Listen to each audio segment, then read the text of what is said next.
मैं हूं सुमित। हफ्ते का आखिरी कारोबारी सत्र और भारतीय बाजारों में आज रेंज बाउंड ट्रेड आपको दिखाई पड़ेगा। इंडेक्स फ्रंट पर बहुत ही सीमित दायरे में इंडिसेस आज कामकाज कर रहे थे, लेकिन स्टॉक स्पेसिफिक स्टोरी थी। तो आज सरकारी इंश्योरेंस कंपनियों में खरीदारी थी, LIC, GIC, new India assurance, सब में खरीदारी। इसके अलावा अच्छा अपमूव आपको दिखाई पड़ेगा सेलेक्टिव अदानी स्टॉक्स में। वो हियरिंग चल रही है हिंडनबर्ग अदानी मामले में, सुप्रीम कोर्ट में आज हियरिंग अभी चल रही है। तो क्या फैसला आता है डिपेंड करता है उसके ऊपर, लेकिन सो फार शेयर्स जो है वो ऑलमोस्ट हाई के आसपास जाकर वहीं बंद होते हुए दिखाई पड़े। प्रेशर था आज IT में, पूरा IT, large cap, mid cap, सब में बिकवाली देखने को मिली। आज खरीदारी थी फार्मा में, जिसमें से आपको तमाम बड़े नाम DVS, इप्का या फिर डॉक्टर लाल, इस तरह के सभी नामों में आपको खरीदारी दिखाई पड़ेगी। तो बहुत अलग अलग स्टोरी थी आज मार्केट में। बैंक्स चल रहे थे, मिड कैप में खरीदारी थी, फ्लैट टू पॉजिटिव बंद हुआ, स्मॉल कैप में ज़्यादा तेज़ी थी। IPO फ्लेवर में है, तो आप ऐसे समझ लीजिए कि टाटा टेक का IPO जब तक मैंने देखा तब तक 50 गुना सब्सक्राइब हो चुका था। तो मोटा मोटा 1.5 लाख करोड़ तो वहाँ पे ऑलरेडी आ चुका है। पैसा उनको चाहिए था 3,000 करोड़, उसके सामने 1.5 लाख करोड़ आ चुका है। इस तरह की सब्सक्रिप्शन फिगर आ रहे हैं। अब तक सबके आंकड़े थे 7300 करोड़ सबको चाहिए था, और 2,10,000 करोड़ तो मैं लास्ट देख कर आया तब तक आ चुका है। आप अंदाज़ा लगा लीजिए किस तरह की एक स्ट्रॉन्ग डिमांड IPO मार्केट में भी दिखाई पड़ रही है। आप लाइक वाइज स्ट्रॉन्ग मार्केट में अपमूव है, बाकी मतलब फ्लो है मनी का, और अपॉर्चुनिटी ढूंढ ढूंढ के बाइंग हो रही है। BHEL आज खरीदारी में था। आज जो अपार में न्यूज़ थी उसके बाद थोड़ी बिकवाली आते हुए दिखाई पड़ी। तो ऐसे करके अलग अलग स्टॉक स्पेसिफिक स्टोरीज मार्केट में कामकाज करते हैं। सुज़लॉन एंड बाकी सिंगल डिजिट के स्टॉक जो रिसेंटली टूटे थे वापस अपमूव में आ गए। उनमें एक अच्छी तेज़ी लोअर लेवल से ज़रूर बनते हुए दिखाई पड़ी। अकॉर्डिंगली आप स्टॉक स्पेसिफिक स्टोरीज मार्केट में कामकाज करते हुए दिखाई पड़ रही थी। चलिए अब सवाल जवाब का सिलसिला शुरू कर लेता हूँ और बातचीत कर लेता हूँ कुछ सवालों को लेकर भी जो फेसबुक और यूट्यूब के ज़रिए आए हैं। जो पहला सवाल मेरे पास आया है वो कहाँ गए सवाल। ओके, सबसे पहला सवाल, कोल इंडिया में अब क्या करें। तो सर देखिए, कोल इंडिया, अगर आप पुराने इन्वेस्टर हो तो विद टाइम आपको बहुत क्वालिटी डिविडेंड मिल चुका होगा इस कंपनी में, और एक लंबे अंतराल के बाद 100-125 रुपये की रेंज में घूमने के बाद ये वापस अपने नए हाइस की तरफ गया है, और PSU अभी टेलविंड में है भी। अभी तो आप होल्ड ही करो, प्लस डिविडेंड्स को फॉलो अप करो। जैसे जैसे डिविडेंड आते जाएंगे वैसे वैसे आप अकॉर्डिंगली कॉल लेते रहना। लेकिन एज ऑफ नाउ तो बेटर डिविडेंड स्टोरी यहाँ पे आपको दिखाई पड़ेगी। इंस्टेड ऑफ एक कैपिटल अप्रिसिएशन के, आप ये कंसिडर करके चलो कि आपके लिए बढ़िया डिविडेंड पे ऑफ करता हुआ दिखाई पड़ सकता है, तो आप उसको डिविडेंड स्टोरी के तौर पे देखिए, वो ज़्यादा बेटर सिचुएशन आपके लिए क्रिएट कर सकती है। कुछ और सवाल भी लेता हूँ। एक सवाल आया है वैभव जी का, Timken India, Schaeffler India, SKF India, out of 3 which one is good stock to hold for 5-7 years in terms of value, management, business. इतनी सारी चीज़ें एक 5 मिनट में तो आपको नहीं बता पाऊंगा, इसमें बहुत सारे और भी कंपैरिजन होंगे। स्कैफलर इंडिया के केस में ये बात सही है कि बहुत समय से शेयर चला नहीं है, एंड स्कैफलर एंड SKF दोनों कंपनीज क्वालिटी हैं। आपको वैल्यूएशन वाइज जो दोनों में ज़्यादा कंफर्टेबल दिख रहे हो आप उनमें जा सकते हो। इन 3 में से ये 2 फिर भी बेटर है, क्योंकि प्रोडक्ट प्रोफाइलिंग भी इनकी सेपरेट है, तीनों की प्रोफाइलिंग अलग अलग तरह के प्रोडक्ट्स में। Better is SKF and Schaeffler. आप स्कैफलर बहुत टाइम से चला नहीं है, तो शायद ये एक बार को पहली प्रेफरेंस ले सकता है, और हैं क्वालिटी कंपनियां to hold for long term. But अगर आप पिक करना चाहते हो तो इन दोनों में से कोई एक पिक कर सकते हो। Okay, house Nahar capital at CMP, book value is 915 and 0 डेप्ट। इमामी CMP पे पर डाबर से सस्ता है, also current P is lower than 5 year median. तो गर्ग साहब, इतनी पढ़ाई तो आपने ऑलरेडी कर रखी है, पहली चीज़ से बहुत अच्छी बात है। नाहर कैपिटल केस में सर मेरे ख्याल से ये नाहर इन्वेस्टमेंट एंड का नाम अगर चेंज नहीं हुआ तो ये नाहर कैपिटल इनकी NBFC आम है, या इन्हीं को ही होल्ड करती है, होल्ड को कंपनी है, या कुछ होल्डिंग की वजह से उसकी वैल्यू है। इसीलिए आपको बुक वैल्यू ज़्यादा दिख रही है। मिसाल के तौर पे आपको एग्जांपल देता हूँ, जैसे टाटा इन्वेस्टमेंट है, उसकी बिग बुक वैल्यू आपको ज़्यादा दिखाई पड़ेगी। जहाँ असेट वैल्यू ज़्यादा हो जाएगी वहाँ अपने आप बुक वैल्यू बढ़ जाएगी। इसीलिए आपको बुक वैल्यू ज़्यादा दिख रही है।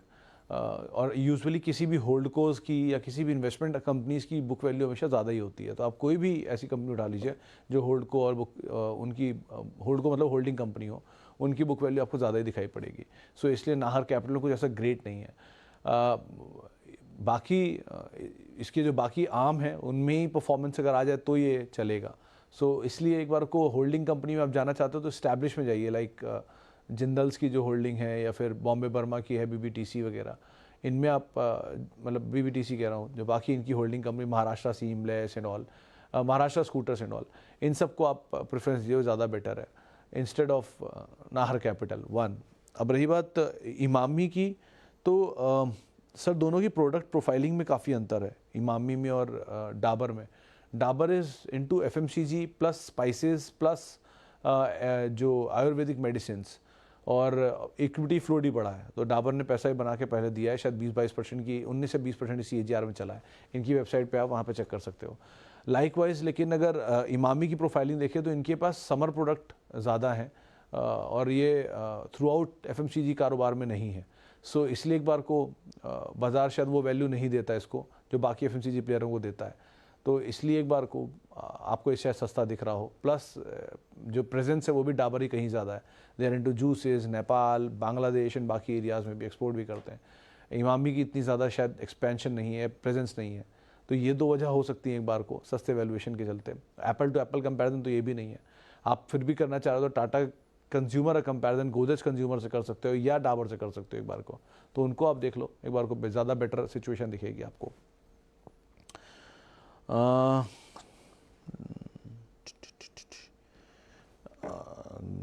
बायोकॉन 225-240 रुपये के दाम पे।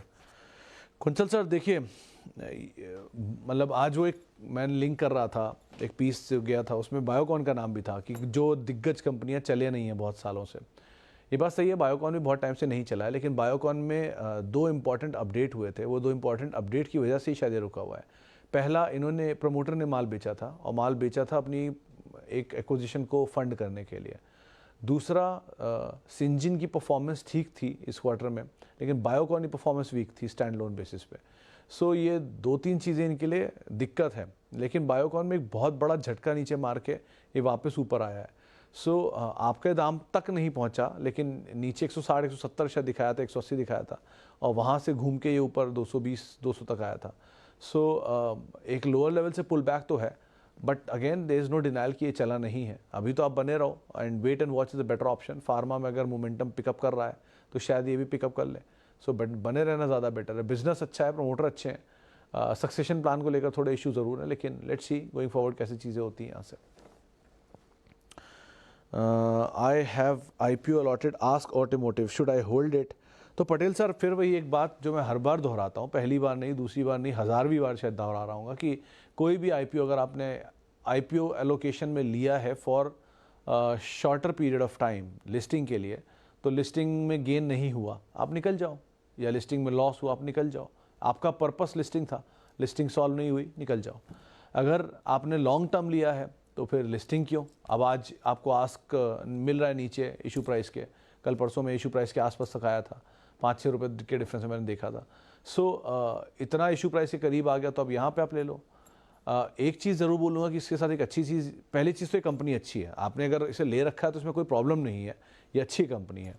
खुद मैनेजमेंट से मैंने बात की है, डेट फ्री कंपनी है, 300 करोड़ रुपए के आसपास केपेक्स कर रही है। जो फंड ये लोग रेस कर रहे हैं उसमें शायद OFS है और कुछ हिस्सा फ्रेश में जा रहा है। मेजर इन्होंने गुड़गांव के अंदर कामकाज कर रहा है, राजस्थान में एक नया प्लांट लगाने की बात कर रहे हैं। ब्लैक एंड डेकर जैसे इनके क्लाइंट्स हैं, शू ब्रेक्स के अंदर ये कंपनी दिग्गज कंपनियों में आती है, तो अच्छी कंपनी है, एक्सपोर्ट भी है इनका। प्लस प्रमोटर खुद कह रहा है कि जो वैल्यूएशन अभी बाजार हमें दे रहा है, ये वैल्यूएशन इन्होंने पूरा इवैल्यूएट नहीं किया, अगर ये थोड़ा समय देंगे तो ये और बेटर हो जाएगा। सो आप बने रहो, आपको पैसा यहाँ बन जाएगा, बट सिचुएशन क्लियर रखना हमेशा कि लिस्टिंग के लिए ले रहे हो कि लंबी अवधि के लिए ले रहे हो। लंबी अवधि के लिए ले रहे हो तो नीचे लेने की कैपेसिटी रखना, और अगर लिस्टिंग के लिए ले रहे हो तो लिस्टिंग होगी, निकल जाना। कृष्णा डायग्नोस्टिक, मेरे ख्याल से सर आप थोड़ा पैसा अपना जो भी पैसा है रुद्राक्ष साहब, उसका हाफ, क्योंकि कृष्णा चला अच्छा है नीचे से, तो बेटर ये कि आप थोड़ा थोड़ा कैपिटल अपना निकालते रहो और फ्री के शेयरों को अपने होल्ड करो। वो सबसे लॉजिकल इस तरह की सिचुएशन में रणनीति होती है। किसी फाइन डे बाजार नीचे आएगा तो फिर आपको मौके मिल जाएंगे नीचे, लेकिन और कोई अच्छे स्टॉक में पैसा डालने का मौका मिल जाएगा, लेकिन अभी के लिए जो ऑन द टेबल है उसे आप लेके निकलो, ज़्यादा बेटर है। आई हैव सर, कल मैंने CG पावर 387 पर 439 शेयर बाय किया, स्टॉप लॉस क्या रखें?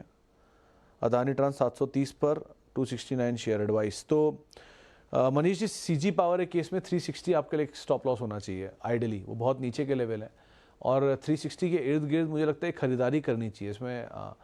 अभी इसकी सिचुएशन में ऐसा कुछ नहीं है कि आपको कोई बहुत बड़े डिप आएंगे, बहुत बड़ा कोई फॉल आएगा।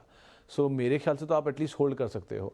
एक कंसर्न जो मार्केट मान रहा है कि ये उसमें सेमीकंडक्टर बिजनेस में उतरे ज़रूर हैं, लेकिन जब तक उस पर डिटेल नहीं आएंगे, किन से टाई अप है, कौन फंडिंग कर रहा है, कहाँ प्लांट लग रहे हैं एंड ऑल, तब तक के लिए थोड़ा स्केप्टिकल रहेगा मार्केट।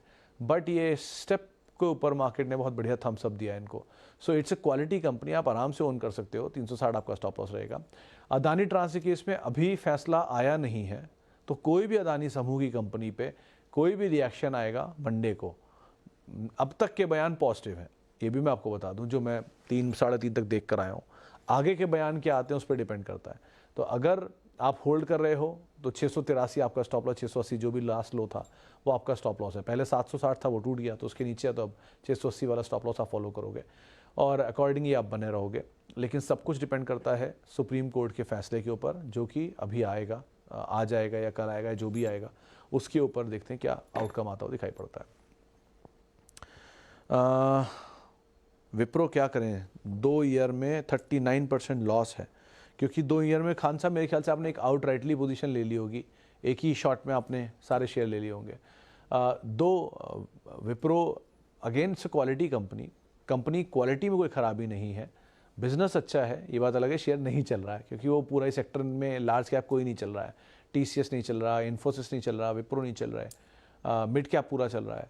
सो बने तो आप रहो एटलीस्ट, और पेशेंस रखो, और नई पोजीशन यहाँ मत लेना अभी, क्योंकि आप फिर से आउटराइटली ले लोगे तो रिस्क बढ़ जाएगा आपके लिए। इसीलिए कहता हूँ कि SIP वे में जाइए, ताकि आपके लॉसेस थोड़े से विद टाइम एटलीस्ट ईज होते रहें। 500 रुपये में लिया, 480 में लिया, 460 में लिया, ऐसे करके थोड़ा थोड़ा आप क्वांटिटी विद टाइम खरीदते हो। सो SIP वे में लेना इज़ बेटर एंड एडवाइजेबल। लेकिन ठीक है, आपने ले लिया तो आप होल्ड करो, ज़्यादा बेटर है। Okay, when promoter sold EID Parry why up? तो सुरभि जी, कल शुगर की तेज़ी थी इसलिए वो तेज़ था, तो शुगर की तेज़ी में चल रहा है। और प्रमोटर ने शायद जो होल्डिंग बेची भी अपनी, वो कुछ प्रोडक्ट को फंडिंग करने के लिए किया गया है, तो इसलिए मुझे को लगता नहीं शायद बहुत बड़ा कोई डाउनसाइड आएगा। वैसे भी बहुत लिमिटेड इक्विटी है इसकी, तो किसी कप्पा ग्रुप की इक्विटी इतनी छोटी है, थोड़ा बहुत भी बिकवाली आएगा तो वो एब्जॉर्ब कर लेते हैं आराम से। पुरानी हिस्ट्री है, और मतलब एक इंटरेस्टिंग फैक्ट आपको ये बता दूं कि देश की सबसे पुरानी कंपनियों में से एक है, 200 साल पुरानी कंपनी है। अगर आप चेन्नई में रहते हो तो आपको इसके EID और पैरी के नाम से आपको टावर भी दिखाई पड़ेंगे। So it's a good company. Otherwise अगर आपके पास है तो आपको इसमें पैनिक होने की ज़रूरत नहीं है। शुगर की वन ऑफ द फाइनेस्ट कंपनियों को आप होल्ड कर रहे हैं। कुछ स्टॉक जरा फेसबुक से भी उठा लूँ, कुछ सवाल जो आए हैं। कहाँ गए सवाल? मेरे पोर्टफोलियो में कुछ ख़राब शेयर हैं, setting with huge loss. 200 share of Rajesh export agree, 150 share of Wipro okay, and BPCL average price पर है। तो श्याम जी, इसमें ख़राब शेयरों में सिर्फ राजेश एक्सपोर्ट ही मुझे दिख रहा है, ऐसा कोई और शेयर नहीं है जो ख़राब हो। राजेश एक्सपोर्ट की वजह है उसके, मतलब I have met them multiple times, और कहा जाता है, क्लेम करते हैं कि they are the largest refiner of gold in the world, लेकिन मार्जिन नहीं है वन, प्लस बिजनेस में ग्रोथ नहीं आई है बहुत टाइम से, plus they are willing to sell some stake but they are unable to.